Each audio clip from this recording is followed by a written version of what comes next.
WWE certainly loves their moments. You know the ones, they'll hammer them into video packages until you can see them in your sleep.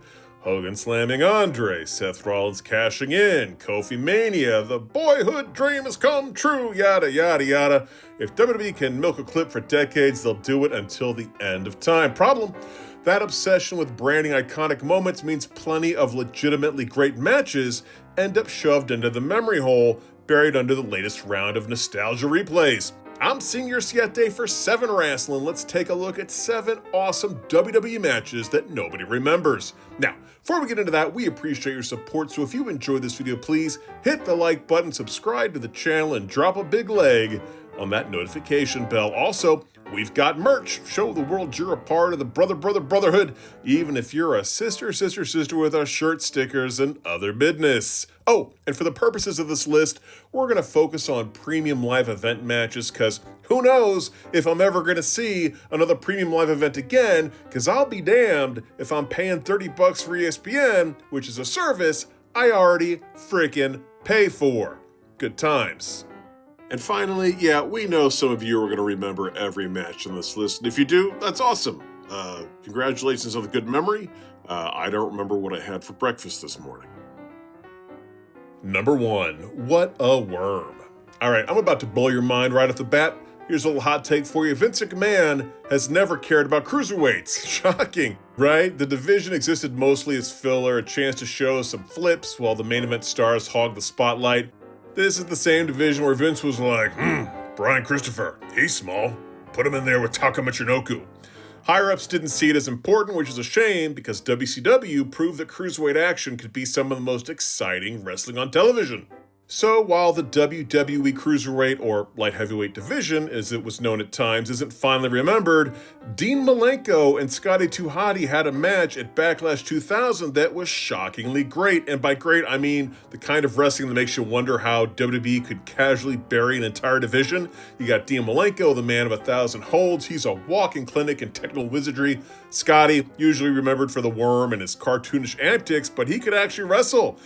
Together, they delivered a match full of counters, transitions, and crisp near falls. I mean, look at this finish, a DDT off the top rope. And yes, you will see that like 10 times in your average AEW match, but this was a very big deal in the year 2000, and yet nobody talks about it. You know why? Because Backlash 2000's upper card was legitimately amazing. We got the match that should have main evented WrestleMania that year, with Triple H defending the WWE title against The Rock. You got a run-in by Steve Austin, the first time we'd seen him since Survivor Series. Chris Benoit defended the Intercontinental title in the first match of what would be an amazing feud with Chris Jericho. Actually, now that I look at it, this show was littered with awesome moments. You got Big Show breaking out his Hulk Hogan impression, Trish getting tabled by the Dudleys, Jeff Hardy using the swinging hooks on the entrance ramp to pull off a Hurricane Rana. Man, I miss those old pay-per-view sets. So yeah, nobody talks about this match anymore, but if you want a hidden classic that proves that WWE occasionally let gold slip through its fingers,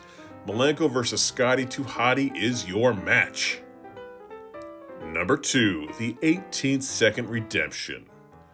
WrestleMania 28 gave us Sheamus versus Daniel Bryan in what can only be described as a cosmic rib. After months of Bryan weaseling his way to victory as the smarmy champ, fans expected a scrappy classic. Instead, they got a 18-second squash where Bryan kissed AJ, turned around, ate a brogue kick, and lost his title before most people had even found their seats.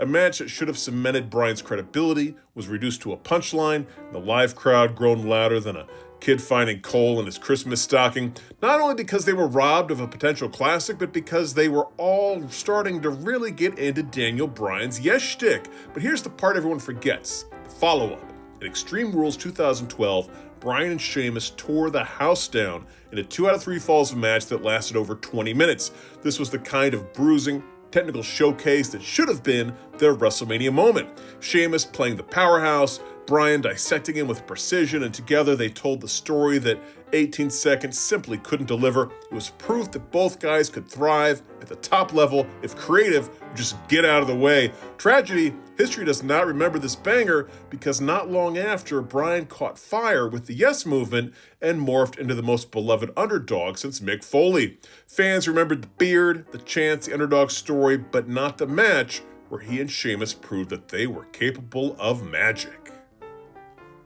Number 3, Beast Mode. Tucked away at SummerSlam 2013 is a match that doesn't get nearly the love it deserves. You got Brock Lesnar against CM Punk, billed as the Beast versus the Best. It was one of those rare WWE matches where everything clicked. What we got was a perfect mix of car crash and chess match, Punk chopping down the monster with knees and counters, and Lesnar ragdolling him with suplexes that looked like attempted homicide. Also, this was prime Wolverine Punk, which was definitely a look. Crowd ate it up, but the WWE promptly swept it under the rug.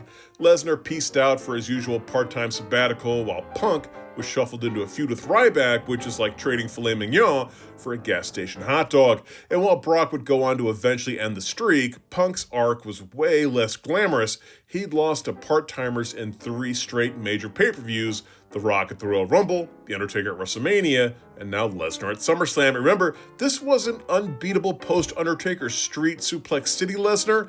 This was Lesnar who dropped matches to John Cena and Triple H.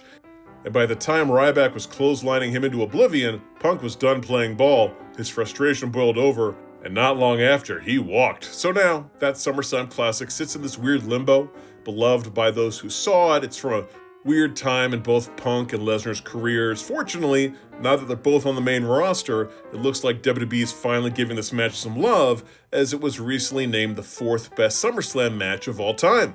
Check it out when you get a chance, as it's one of the last truly great David vs. Goliath matches the WWE has ever told. Number 4, Rumble Young Men Rumble. When people list John Cena's best matches, they'll toss out the Shawn Michaels Marathon on Raw, the CM Punk Wars, maybe even an AJ Styles showdown. My preference would be the SummerSlam one. But somehow the absolute slugfest with Umaga at Royal Rumble 2007 rarely gets a mention, which is insane because it might be the best monster versus hero match of that era. Cena wasn't yet the internet's iconic dad joke machine. He was still fighting to prove he wasn't just 5 moves of doom. And Umaga, bless his heart, looked like he'd crawled out of a volcano to eat Cena alive. The last man standing stipulation was the perfect setup. Cena just took a savage beating, smashed into tables, choked with wires, and basically treated like a crash test dummy. Umaga looked unstoppable, a true force of nature instead of the cartoon monster heels that the WWE usually trots out. Then came the finish, Cena trapping Umaga with the rope, choking him unconscious while screaming like a man possessed. Wasn't pretty, wasn't technical, it was primal, and it worked. Here's the rub though, the match has been lost to time, maybe because Cena was in full Super Cena mode at the time, FUing his way through every villain on the roster, maybe because the WWE never really gave Umaga his flowers after his run ended, or maybe it was overshadowed by Shawn Michaels and The Undertaker squaring off at the end of the Rumble. For my money, that's one of the best Rumble endings of all time.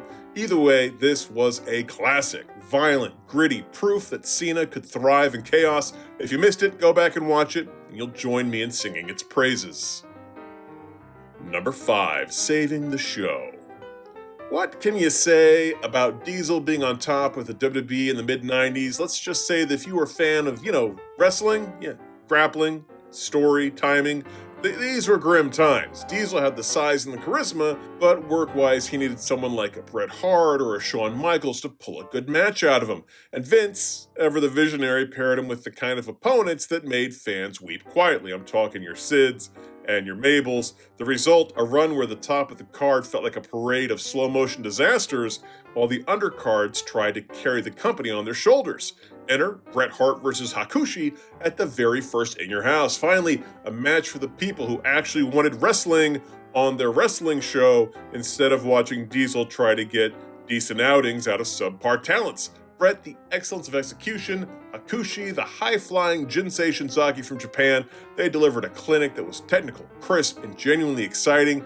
Every hold had a purpose, every counter told a story, and for once, fans got to remember why they were into this business in the first place. It was a reminder that the WWE could on rare occasions put a match on the card that felt like a sport rather than a slideshow of body types. So while Diesel lumbered and the upper card shuffled like zombies on a payroll, Bret and Hakushi reminded everyone that wrestling wasn't dead. It just was a terrible spot at the time.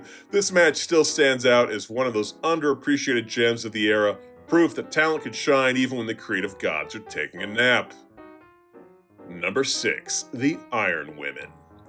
Now, everybody remembers Bayley versus Sasha Banks at NXT TakeOver Brooklyn as the night the Women's Revolution got its first epic masterpiece, a true mission statement for the next evolution of women's wrestling. And fair enough, it was an emotional roller coaster that had the audience on the edge of their seats. But here's the thing, the rematch at TakeOver Respect, a 30-minute Iron Man match, was just as brilliant, and somehow it gets treated like the forgotten middle child of the Bayley versus Sasha saga. The Iron Man stipulation gave them room to tell a slower burn story, and both delivered. Sasha was in full boss mode, tearing at Bayley's hand, mocking Izzy in the audience, who's probably like 40 by now, basically being the most hateable human alive. Then you got Bayley, the lovable underdog. She keeps clawing back, refusing to die no matter how much Sasha tortured her. Final minutes with Bayley slapping on a submission and Sasha desperately trying to hang on. The crowd was losing their minds. It wasn't just a wrestling match, it was a war of attrition, a fight for legacy, and it capped with Bayley proving she wasn't a one-hit wonder. And yet, history has a short memory. People wax poetic about Brooklyn, and rightfully so, but the Iron Man match often gets left off of the greatest of all time lists, buried under newer, shinier women's matches on the main roster. But let's be real, without that Respect Classic, Bayley versus Sasha wouldn't be remembered as an era-defining rivalry, just a one and done. Number 7, a great start. SummerSlam 2002 is remembered as one of the best WWE pay-per-views ever, and with good reason. You had The Rock versus Brock in the main event, Shawn Michaels coming back from a 4-year exile to steal the show with Triple H, you got Edge and Eddie Guerrero putting on a clinic, Rob Van Dam against Chris Benoit. With all that going on, it's almost unfair that the opener, Rey Mysterio versus Kurt Angle, gets shoved to the bottom of the nostalgia pile, which is insane because that match wasn't just good, but next to Owen versus Bret and Pillman versus Liger, it's gotta be one of the greatest openers of all time.